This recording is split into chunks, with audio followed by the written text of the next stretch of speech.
할렐루야. 오늘도 하나님의 사랑과 축복과 은혜가 넘치시길 축원합니다. 오늘 3월 9일 월요일 날 아침입니다.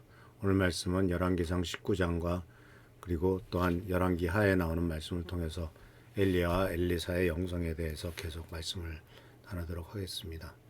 오늘은 어저께 주일날 우리 최준영 목사님이 말씀하신 부분을 또 다른 측면에서 같은 맥락이지만은 또 다른 메시지로서 일주일 동안 같이 묵상하면서 하나님의 귀한 축복의 말씀을 듣기를 원합니다. 열왕기상 19장 1절 4절 우리가 알다시피 엘리야가 갈멜산에서 바알과 아세라 선지자들을 다 쳐 죽이는 엄청난 역사와 능력을 보여주고 난 다음에 바로 일어났던 말입니다. 사건입니다. 그래, 이세벨 그 당시에 왕비였던 이세벨이 엘리야에게 심꾼을 보내서 이렇게 말했다고 하죠. 내가 나의 선지자들 예언자들을 죽였으니 나도 너를 죽이겠다. 내가 내일 이맘때까지 너를 죽이지 못하면 신들에게 천벌을 받겠고 그보다 더한 재앙이라도 받겠다라고 이렇게 말을 전합니다. 근데 엘리야는 두려워서 급히 일어나서 도망가 버리죠. 유대에 부활세바로 갔다가 광야로 들어가서 나중에는 로뎀나무 밑에 앉아서 죽기를 청하고 있는 것을 볼 수가 있습니다. 로뎀나무 아래 쓰러진 선지자의 모습을 우리가 생각해 볼 수가 있습니다. 어떻게 그러면서 하는 얘기가 그 로뎀나무 밑에 쓰러져서 여호와여 이제 충분하오니 내 생명을 걷어가 주십시오라고 이야기를 하고 있는 것을 보게 됩니다. 이 이야기 속에서 우리들은 먼저 엘리야가 경험했던 부분들에 대한 신학적인 측면을 한번 생각해 보려고 합니다. 이것은 바로 고독 또는 탈진 또는 회복 이런 부분들이 오늘 일주일 동안 우리가 생각해 볼 주제이죠. 그래서 이 구약에는 선지자들이 많이 고독함을 경험합니다. 하나님의 종들이 경험하는 중요한 특징 중에 하나가 바로 고독입니다. 그러니까 편들어주는 사람이 없죠. 이 고동이라고 하는 것은 단순히 내향적인 성격이나 영적 수련을 위한 자발적인 운동이 아니라 하나님의 말씀을 맡은 자가 당시 시대와 불화할 때 또 그 시대의 불의에 대해서 하나님의 말씀을 전하게 될 때 필연적으로 겪게 되는 구조적인 고립입니다. 아마도 이런 고립을 가장 처절하게 체험했던 사람이 예레미야가 아닐까 합니다. 왜냐하면 예레미야의 시대는 이스라엘 민족이 이제 망해가던 시대였습니다. 바벨론으로 나라가 BC 586년에 망해가는데 그 직전에 이스라엘 민족의 미래를 종말을 예언했던 바로 예레미야죠. 그는 하나님의 말씀을 따라서 하나님의 명령을 받은 대로 바벨론에게 포로가 되어갈 것이라고 생각하고 빨리 바벨론에게 항복하라라고 이러한 말을 전합니다.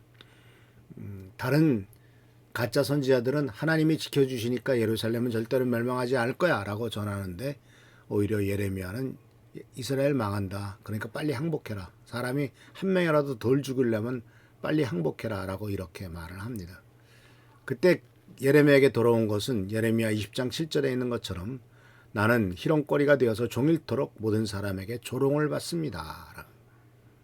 결혼도 못했죠. 친구도 없었습니다. 혼자서 고통스럽게 하나님의 말씀만을 전하면서 살았죠. 침례 요한도 마찬가지입니다. 엘리야 역시 나만 홀로 남았는데 그들이 내 생명조차 찾습니다. 라고 외치는 것을 보게 됩니다. 근데 이러한 그 고독은 사명과 고립의 역설에서부터 시작되죠. 하나님의 말씀을 전하는 자는 자주 그 공동체, 당시의 주류 문화와 바로 부딪히죠. 당시의 세상을 움직이는 주류 문화와 권력 구조와 대중의 욕망과 충돌해서 그래서 그 결과 하나님과는 가까우나 사람들과는 점점점 멀어지는 아이러니를 겪습니다. 이 이야기는 20세기의 신학자인 디트리 보네포 목사님도 경험했습니다. 그래서 예수 그리스도를 진정으로 따르는 자가 경험하게 되는 필연적인 외로움이라고 이렇게 불렀습니다. 하나님은 절대로 고독을 미화하지 않습니다. 하나님은 인간에 대해서도 사람이 혼자 사는 것이 좋지 않다라고 말씀하셨죠.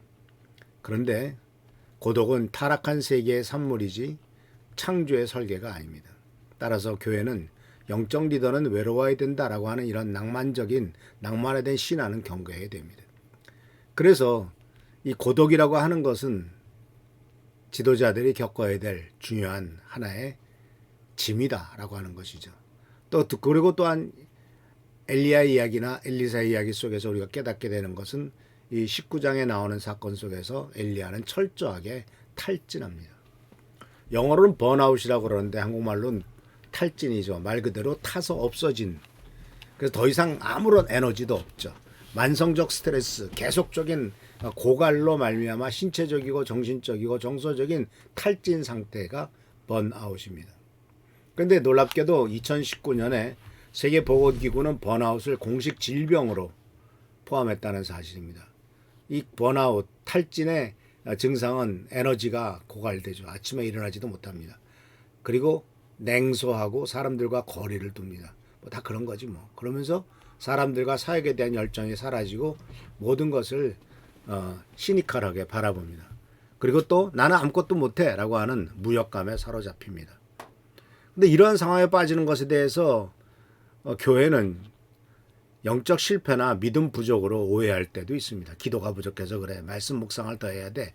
믿음이 약해진 거야. 이런 말들을 바로 탈진한 사람에게 할 때는 오히려 그런 말들이 위로가 되거나 힘이 되는 게 아니라 더 큰 죄책감과 수치심을 안길 수도 있습니다. 그런데 엘리야 이야기는 이런 상황 속에서 우리들에게 새로운 신학을 제시하죠.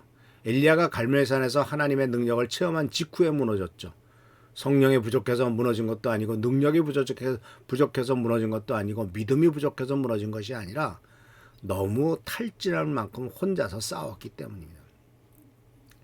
옆에서 도와주었다 할지라도 850명을 죽인다고 생각해 보십시오.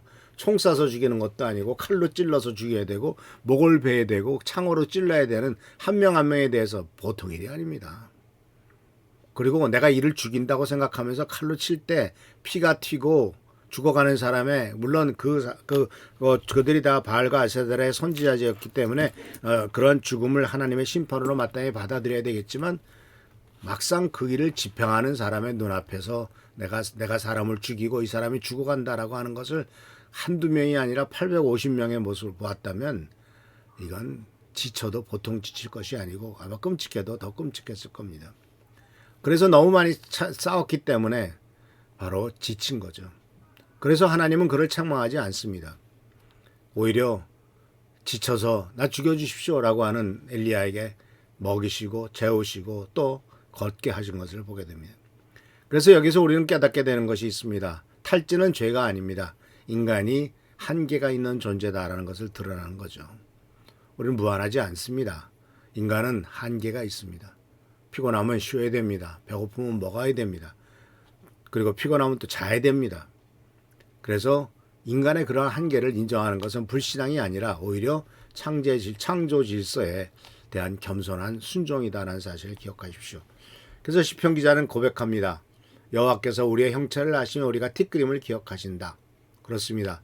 하나님은 우리가 티끌임을 아십니다. 그리고 티끌밖에 안 되는 우리들을 사랑하시는 분이 하나님이시다라는 사실을 기억하시면서 바로 탈진과 바로 이와 같이 고독과 이런 모든 것들이 죄악이 아니라 우리가 연약한 인간이다라고 하는 사실을 인정하는 길, 이것을 기억하시면서 힘들고 어려워도 탈진해도 내가 죄가 많아서 또는 내가 믿음이 없어서라고 자책하지 마시고 이제 너무 많이 힘을 썼구나, 너무 많이 고생했구나 라고 스스로를 위로하고 하나님의 돌보심과 하나님의 회복을 기다리는 우리 귀한 성도님들 되시기를 축원합니다. 할렐루야, 축복합니다. 기도하겠습니다. 오늘도 주께서 우리들과 함께 하시는 일 감사드립니다. 하나님 우리를 회복시키시며 축복하시며 채워주십니다. 이 하나님의 은혜에 우리가 잊지 않도록 도와주시고 하나님의 놀라운 축복과 은총과 은혜를 매일매일 경험하도록 역사하여 주옵소서. 주께 감사하고 예수님의 이름으로 축복하며 간절히 기도합나이다. 아멘. 오늘도 주께서 우리들과 함께 하시며 축복하시는 귀한 하루가 되기를 축원합니다. 할렐루야, 축복합니다.